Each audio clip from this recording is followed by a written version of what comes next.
Assalamualaikum warahmatullahi wabarakatuh.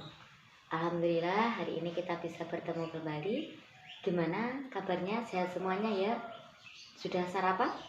Sudah mandi?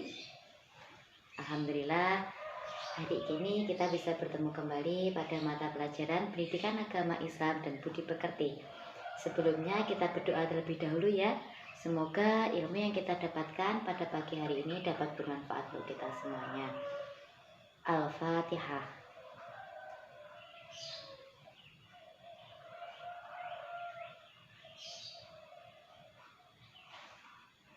Amin amin ya rabbal alamin. Alhamdulillah kemarin anak-anak sudah mengerjakan ulangan harian bab 8 terkait dengan pernikahan. Terima kasih jawabannya semuanya. Hari ini kita akan melanjutkan terkait bab 9, yaitu hukum waris dalam Islam. Bisa dibuka mulai halaman 152. Meningkatkan derajat keluarga melalui mawaris. Pada bagian A, hukum waris dalam Islam. Islam tidak hanya mengatur masalah ibadah kepada Allah, Islam juga mengatur hubungan antara manusia dengan sesamanya, di antaranya yaitu tentang pewarisan. Pengertian waris di sini yaitu serangkaian kejadian mengenai pengalihan kepemilikan harta benda dari seseorang yang meninggal dunia kepada seseorang yang masih hidup. Nah, ini kita sering melihatnya ya, bahwa pewarisan itu adalah pengalihan harta bisa dari orang tua kepada anaknya, dari orang yang sudah meninggal kepada orang yang masih hidup. Namun, menurut ilmu fikih dikenal dengan sebutan ilmu faraid. Ilmu faraid yaitu ilmu yang membicarakan tentang pembagian harta warisan dari seseorang muslim atau muslimah yang meninggal.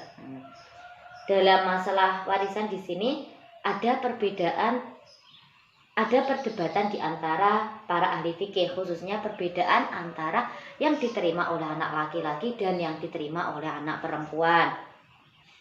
Namun dikaji secara mendalam, keadilan menjadi kunci jawaban dalam semua aturan Islam, apalagi laki-laki mempunyai tanggung jawab yang besar dibandingkan perempuan, seperti terdapat dalam firman Allah Al-Quran surat An-Nisa ayat 34. A'udzubillahi minasyaitonirrajim. Bismillahirrahmanirrahim. Ar-rijalu qawwamuna 'alan nisa'i bima faddalallahu ba'dahum 'ala ba'di wa bima anfaqu min amwalihim. Yang artinya laki-laki itu pelindung bagi perempuan atau istri, karena Allah telah melebihkan sebagian mereka laki-laki atas sebagian yang lain dalam kurung perempuan, dan karena mereka laki-laki telah memberikan nafkah dari hartanya. Sejalan dengan itu, pihak perempuan jika nantinya sudah menikah, suaminya akan mendapat 2 bagian dari keluarganya, sehingga banyak sedikitnya bagian yang diterima seseorang tergantung dari dekat tidaknya nasab dan besar kecilnya peran dan tanggung jawabnya terhadap keluarga. Jadi maksudnya di sini kalau dilihat dari fikih di sini, antara pembagian laki-laki dan perempuan kan lebih banyak laki-laki ya. Tetapi pada saat nantinya jika yang perempuan sudah menikah, nah pasti kan ada suami lah. Suaminya pun juga mendapatkan bagian yang lebih banyak daripada saudara perempuan. Jadi ketika seseorang sudah menikah itu imbang antara yang didapatkan laki-laki dan perempuan, itu maksudnya imbang, karena pada saatnya nanti perempuan juga memiliki suami yang mendapatkan bagian lebih banyak. Begitu. Sekarang yang B, rukun waris. Berikut yang termasuk rukun waris, yang pertama yaitu adanya muwaris. Siapa itu muwaris? Yaitu orang yang mewariskan hartanya atau orang yang sudah meninggal, itu disebut muwaris. Kematian seseorang terbagi menjadi 2. Ada kematian hakiki. Hakiki itu bisa dilihat secara nyata bahwa memang orang tersebut meninggal. Yang kedua yaitu ada kematian yang secara hukum. Bagaimana kematian hukum ini? Yaitu kematian yang diketahui secara Tidak pasti seperti orang yang hilang. Nah, misalnya dia hilang selama bertahun-tahun lah, itu tidak kembali-kembali, maka itu bisa dikatakan kematian secara hukum. Yang tidak diketahui apakah tidak pernah kembali, apakah memang sudah meninggal di mana, tidak diketahui tempatnya lah. Itu. Yang kedua, harta waris. Ada yang mewariskan dan juga ada harta yang diwariskan. Harta ini bisa dari harta pribadi, bukan harta bersama, sekalipun suami istri. Meninggalan dari orang yang meninggal.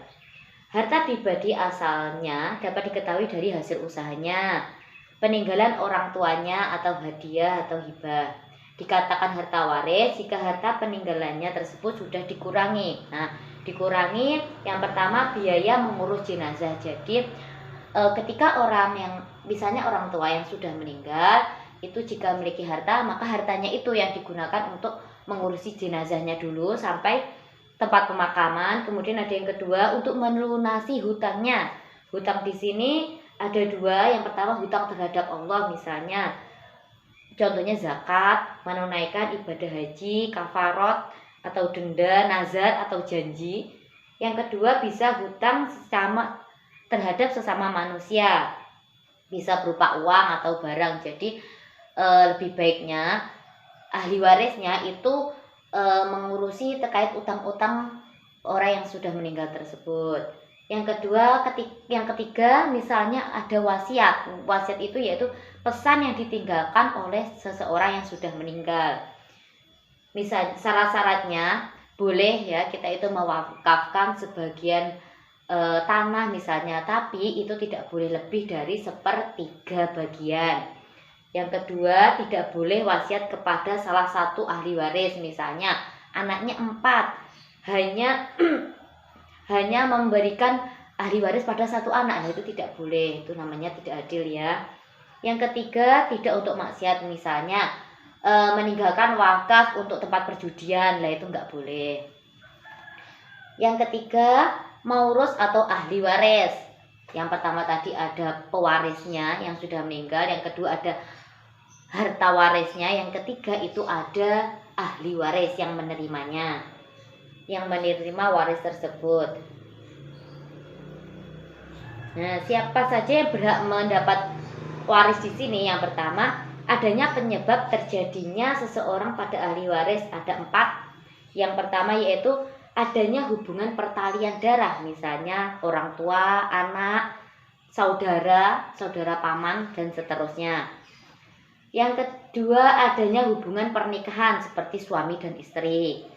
Yang ketiga adanya pertalian agama.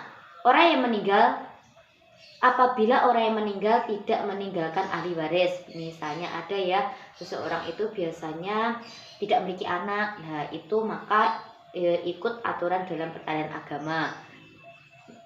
Yang keempat, ketika karena memerdekakan statusnya dari budak menjadi orang yang merdeka, misalnya pada zaman dulu ya itu memiliki budak itu seperti pembantu ya, kemudian dimerdekakan, lah itu bisa berhak memperoleh ahli waris, bisa memperoleh warisan.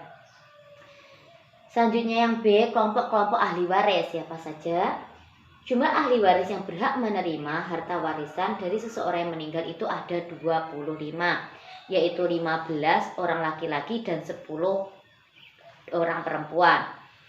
Ahli waris dari pihak laki-laki yaitu anak laki-laki, cucu laki-laki dari anak laki-laki, bapak, kakek dari bapak, saudara laki-laki sekandung, saudara laki-laki sebapak, saudara laki-laki seibu, anak laki-laki, saudara laki-laki sekandung, anak laki-laki, saudara laki-laki sebapak, paman yang sekandung dengan bapak, paman yang sebapak dengan bapak, anak laki-laki paman yang sekandung dengan bapak, anak laki-laki paman yang sebapak dengan bapak, suami laki-laki yang memerdekakan jika dia statusnya sebagai budak.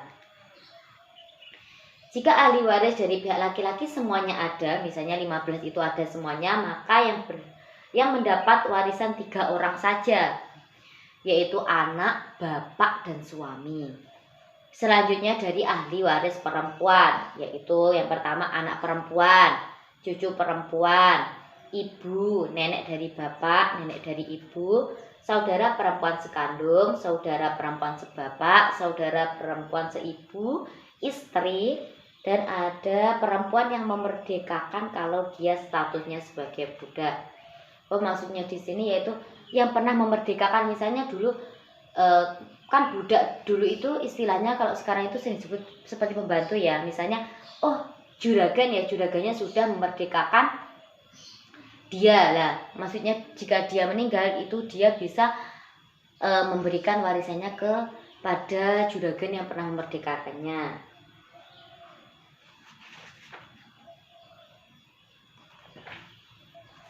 Selanjutnya, jika ahli waris dari pihak perempuan semuanya ada, 10 tadi ada, yang mendapat warisan 5 orang, yaitu istri, anak perempuan, ibu, cucu perempuan dari anak laki-laki, dan saudara perempuan sekandung.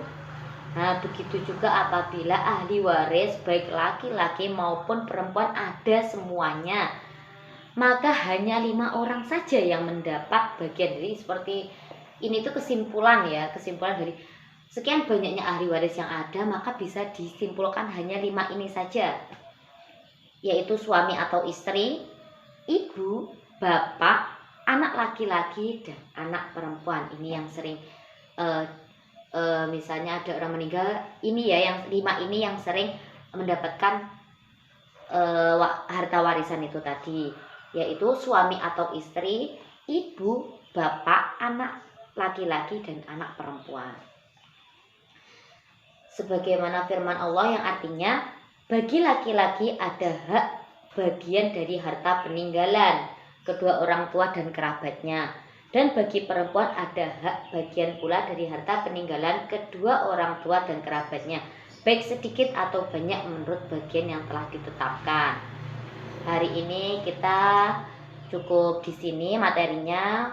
Besok akan dijelaskan terkait siapa saja yang mendapat 1/2, 1/4, 1/8, itu insya Allah akan dibahas pertemuan besok. Hari ini kita bahas itu saja. Nanti jika ada yang kurang jelas bisa ditanyakan. Kurang lebihnya mohon maaf pembelajaran hari ini. Sekian, wassalamualaikum warahmatullahi wabarakatuh.